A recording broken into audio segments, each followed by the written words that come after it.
Although I would have loved to have stayed in Alice's picturesque town, it was time to get back on the train and continue my quest.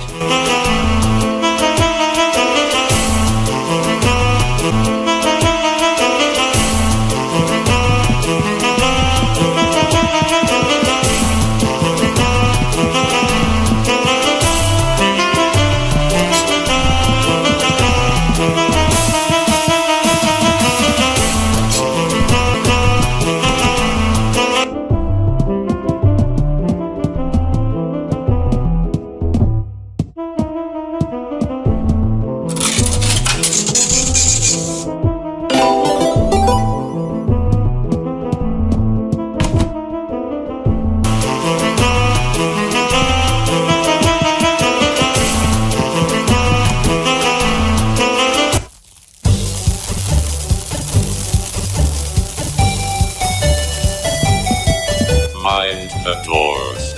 The train is now departing.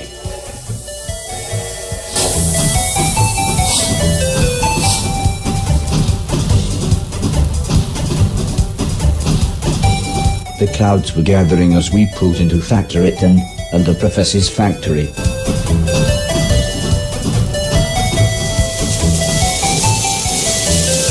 Factoryton. This is Factoryton. Cold specks of rain began to fall as I stepped off the train onto the deserted platform. The station looked as if it hadn't been used in years. There were no conductors, no ticket barriers, not even an up-to-date timetable. The place was like a ghost town.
The security system jumped to life and fired several dangerous-looking sparks in my direction. I knew the only way I could deactivate it was to destroy its power source. That's when I spotted a perfect shiny surface to pick up and use as a mirror. Maybe I could deflect one of the sparks toward the generator.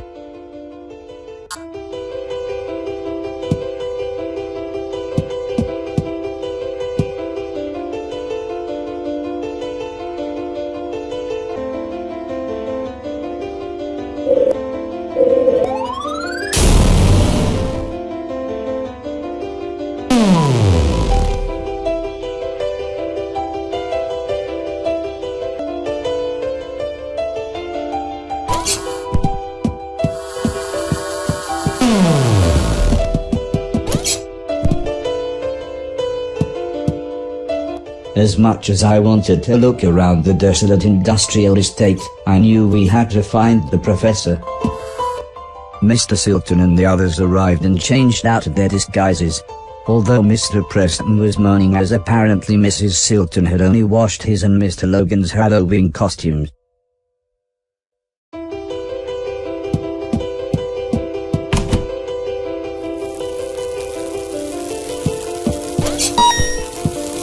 Was deserted, but it looked like people had left in a hurry. Various computers had been left on.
Strangely, there were drawings of me everywhere. I hoped the professor could tell me why when we found him.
There were no signs of life. If the professor was living here, he hadn't been here in a long time.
A large piece of machinery blocked our path.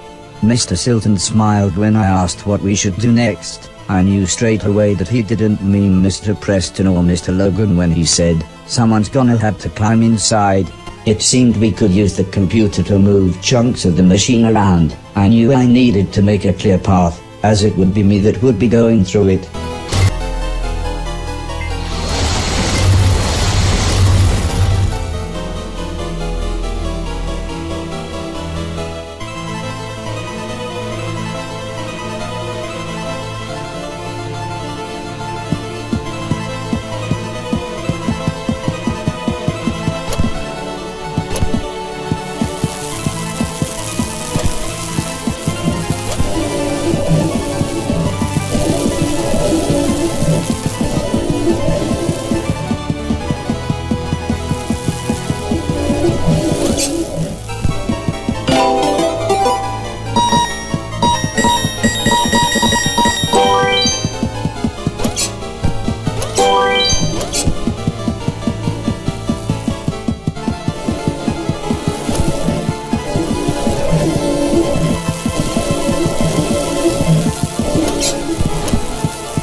I didn't want to leave without Mr. Silton.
As we entered the extravagant corridor, the most beautiful tune played in the distance.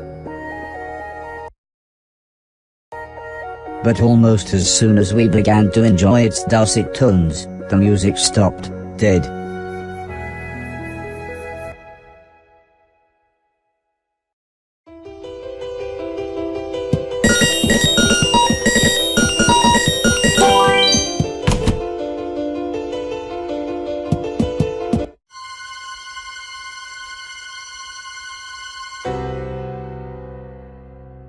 The professor was dead, but everything seemed wrong. He was old, very old, maybe 20 years older than when I'd last seen him. Mr. Silton sounded very sad when he said, "How did anyone even get in here?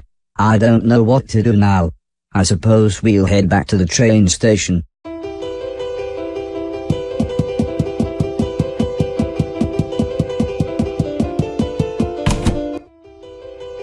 It was hard to believe the professor was gone. Although he was always suspicious of me, I was sad to think I'd never see him again.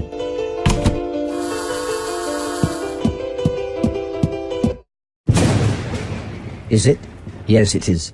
This is the right day, said the professor as he jabbed at a small metal box. I don't know how much time I've got to explain, he continued as a bright light began to surround everyone. Oh, not long at all.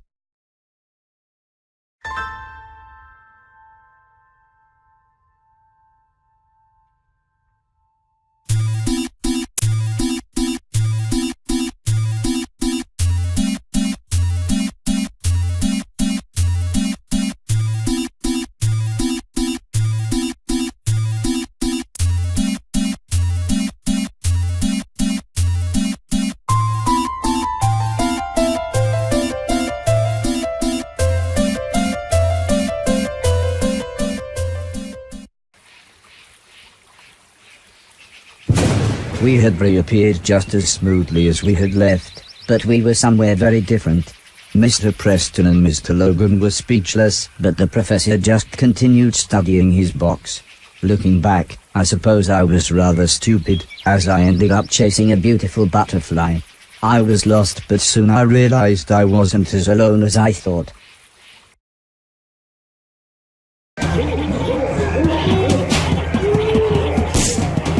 I couldn't believe we had time traveled, but there was no time to sightsee.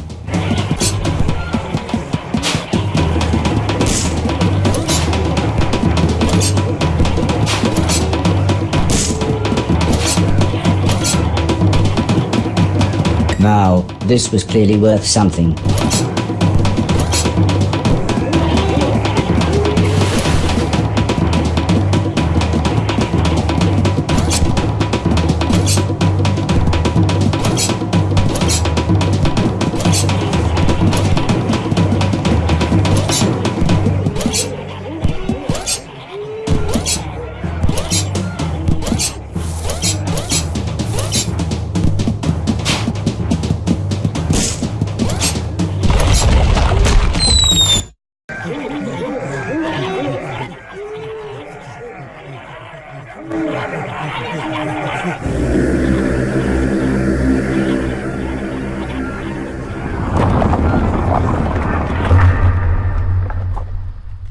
After literally 10 minutes of Mr. Preston and Mr. Logan saying "whoa" and "dude," the professor began to explain, time travel, if I can find the correct point in time, then I should be able to, well, make things better.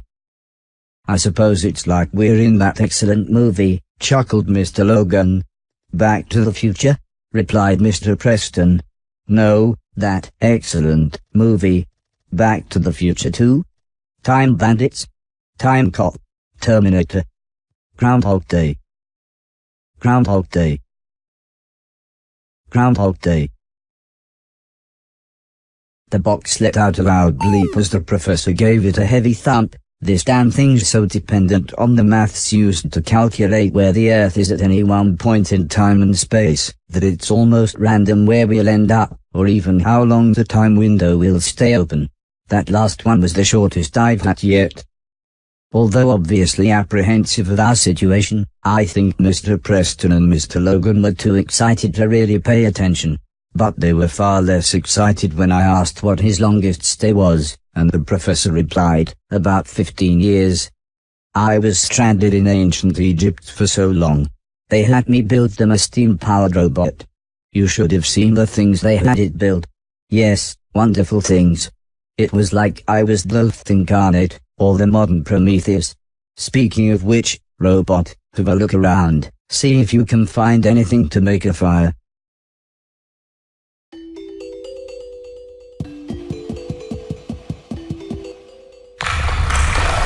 As great as my shoes were, they weren't much use when there was nothing for them to stick to. I rolled deep into the cave, but at least I had found the professor some firewood. Now I just needed to get back to everybody else.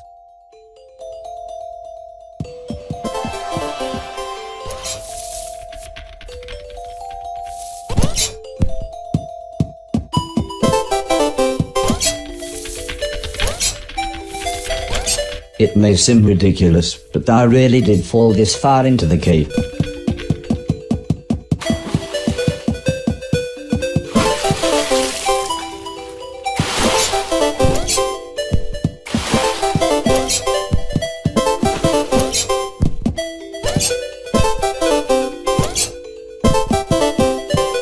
Things started to look familiar.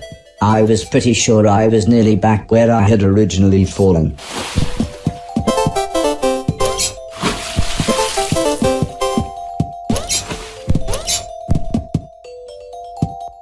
Everybody warmed themselves by the fire.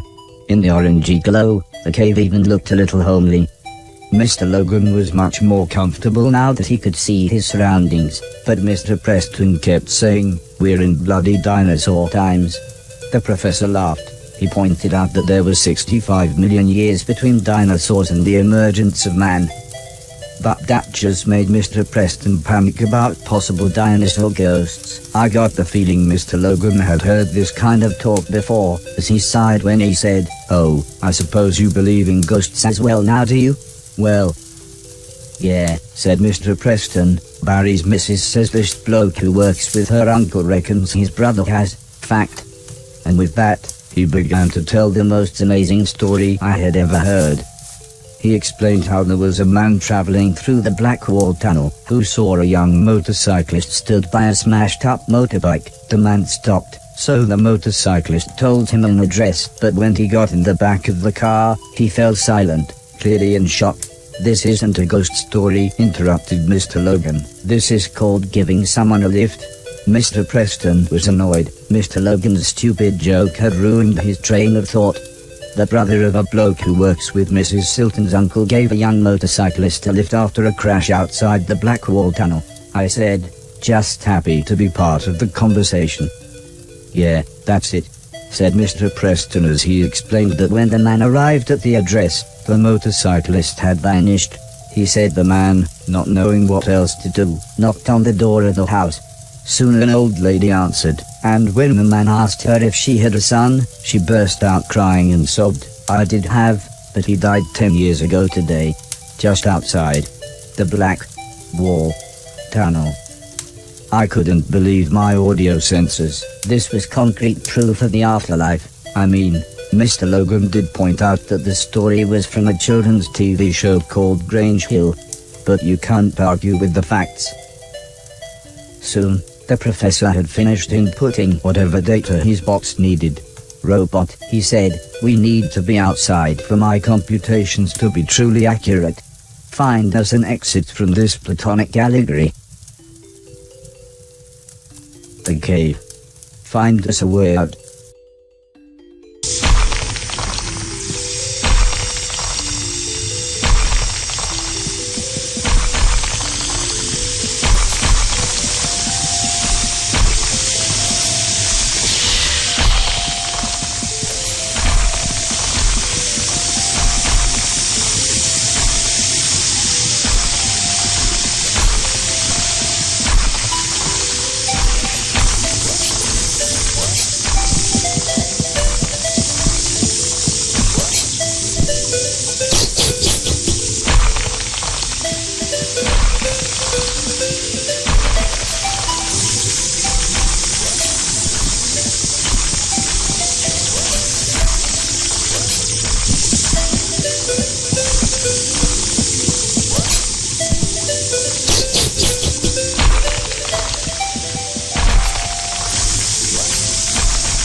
This block looked perfect, so I decided I would only place it where the professor said I should.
Well, I've reversed the polarity of the neutron flow, so, here we go, said the professor as the glowing light surrounded us again.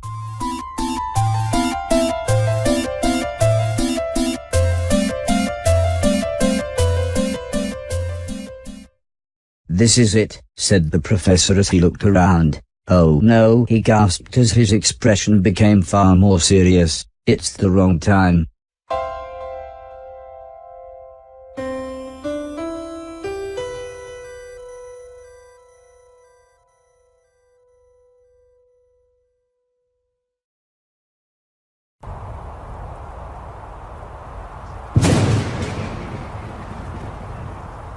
We had appeared in another barren desert.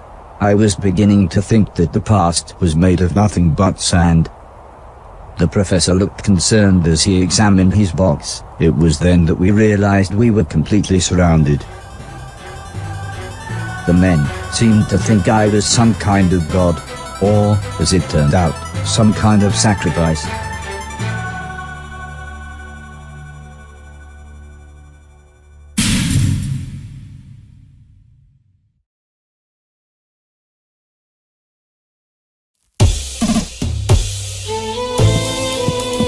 The stalactite above me looked quite unstable, like it was ready to come down.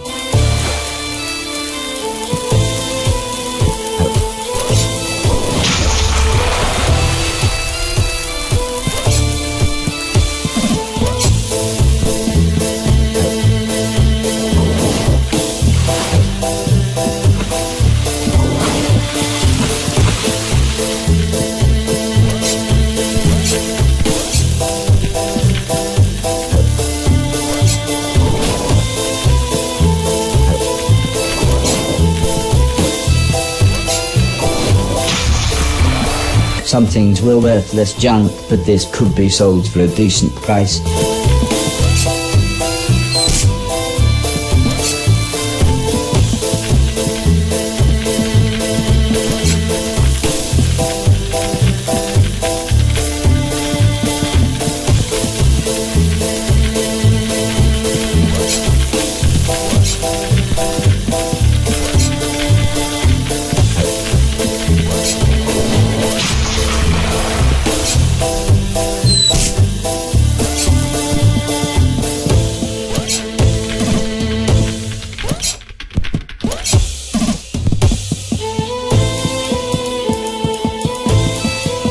As I got to the top of the cliff, I could see everyone else being led away in heavy chains. Their extravagantly dressed capturers were only moving them in a slow march, so I followed them at a safe distance.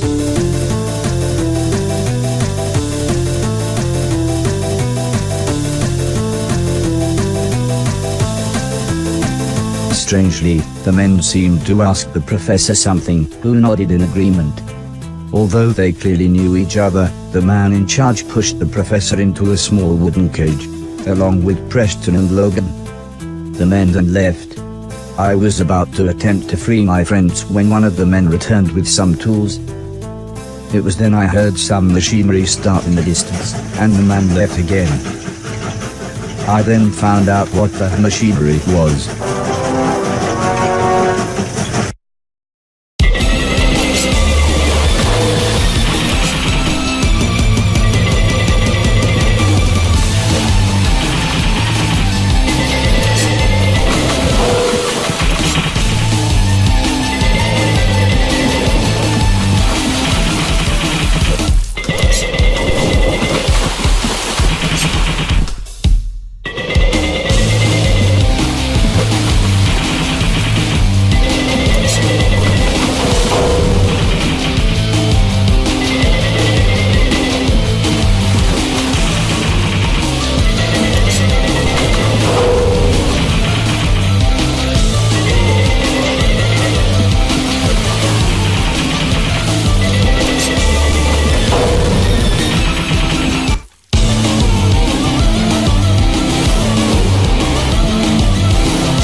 Mr. Preston took a chance to do something I'm guessing he thought was brave, shouting, "Catch you later, you ancient Egyptian dickweeds."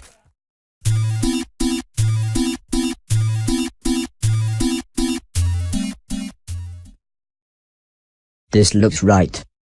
"Stay here," whispered the professor, "just in case."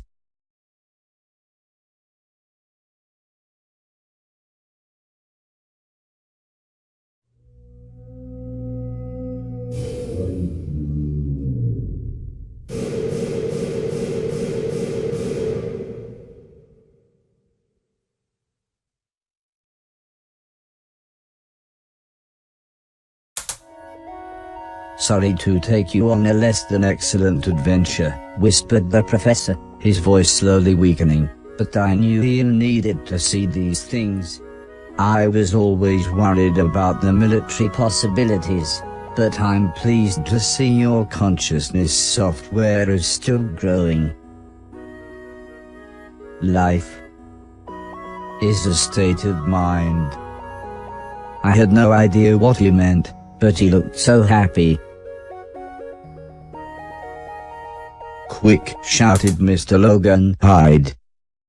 I jumped into a large cupboard with Mr. Preston, who whispered something about seeing some people on the security monitor. The cupboard door was pretty thick, so I couldn't really hear what was going on, but suddenly I heard Mr. Silton shout, "Run!" When Mr. Preston eventually opened the door, we saw a large glowing light, exactly like the one from the professor's time machine. It was only then that I realized that we had reappeared just before we had left. As we walked back to the train station, Mr. Silton was truly confused. All he kept saying was, "What the bloody hell happened?"